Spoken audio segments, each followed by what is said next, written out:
Calculator not allowed, ये है आज की हमारी प्रॉब्लम। इसे हम बिना कैलकुलेटर के सॉल्व करना आज सीखेंगे। तो आइए हम अपनी प्रॉब्लम पे आते हैं। तो ये है हमारी आज की प्रॉब्लम।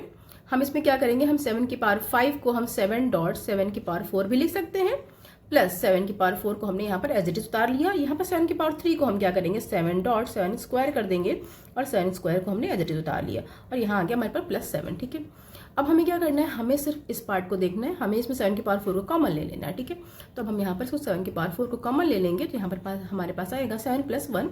ठीक है, और यहाँ पर भी हमें क्या करना है, हमें इसमें इन दोनों टर्म्स में हमें 7 स्क्वायर को कॉमन ले लेना है। तो इसको हमने कॉमन लिया, तो यहाँ पर क्या आता है हमारे पास 7 + 1 यहाँ पर भी आ जाता है, और ये हो गया हमारा। अब 7 की पावर 4.8 आ गया, और यहाँ आ गया 7 स्क्वायर .8 आ गया। ठीक है, और प्लस 7 आ गया। अब हमें क्या करना है, हमें इन दोनों टर्म्स में हमें 7 स्क्वायर कॉमन ले लेना है। ठीक है, तो अब हम यहाँ पर आ गए, 7 स्क्वायर हमने कॉमन लिया है यहाँ पर, तो यहाँ पर क्या आ जाएगा, ये 7 स्क्वायर + 1, और यहाँ पर 8 हमारे पास कॉमन आ जाएगा। ठीक है, हम इसको थोड़ा डिटेल फॉर्म में भी इस तरीके से भी लिख सकते हैं।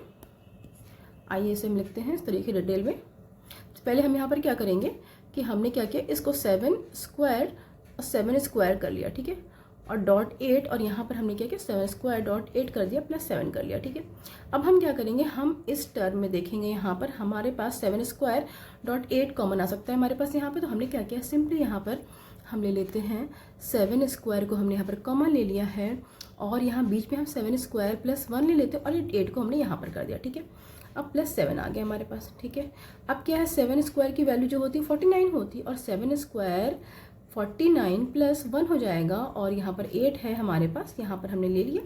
अब 49 × 50 आ जाएगा। ठीक है, और यहाँ पर × 8 भी है, और प्लस 7 आ जाएगा।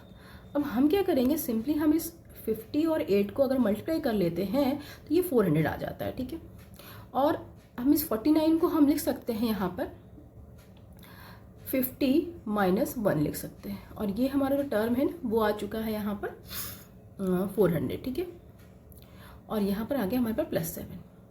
अब हम अगर इस 50 में अगर 400 का मल्टीप्लिकेशन करते हैं तो 2000 आ जाता है। ठीक है, 20,000 सॉरी। तो हम यहाँ पर क्या करते हैं, इसको हम लिखते हैं, आइए, तो यहाँ पर आ जाएगा 20,000 - 400 + 7। ठीक है, अब हमारे पास यहाँ पर क्या आ जाता है, ये आ जाता है हमारे पास 400 अगर हम सब्ट्रैक्ट करते हैं तो हमारे पास यहाँ पर आता है 0 0, और यहाँ पर आता है 6, और यहाँ पर आता है 9, और यहाँ पर आता है 1 + 7। इसका मतलब ये है, ये हमारी जो फाइनल वैल्यू आएगी वो 19607।